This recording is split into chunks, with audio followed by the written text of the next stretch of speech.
ઉમરગામ સંજાણમાં વૃક્ષારોપણ કાર્યક્રમમાં ભર તડકામાં વિદ્યાર્થીઓની તબિયત લથડી. વિદ્યાર્થીઓને તાત્કાલિક હોસ્પિટલ લઈ જવાને બદલે ગાડીમાં જ બેસાડી રખાયા હોવાનું સામે આવ્યું. ઉમરગામના સંજાણમાં સરકારી કાર્યક્રમમાં વિદ્યાર્થીઓની હાલત કફોડી બનવા પામી હતી. કાર્યક્રમમાં લાંબા સમય સુધી તડકામાં ઉભા રહ્યા બાદ કેટલાક વિદ્યાર્થીઓ બેહોશ થયા હતા.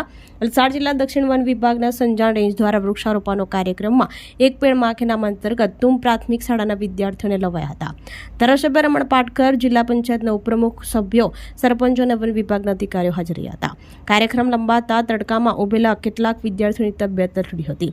જોકે વિદ્યાર્થીઓને તાત્કાલિક સારવાર માટે હોસ્પિટલ લઈ જવાને બદલે ગાડીમાં જ બેસાડી રખાયા હોવાનું જાણવા મળ્યું હતું. કાર્યક્રમ પૂર્ણ થયા બાદ વિદ્યાર્થીઓને હોસ્પિટલ લઈ જવાયા હોવાનું સામે આવ્યું છે.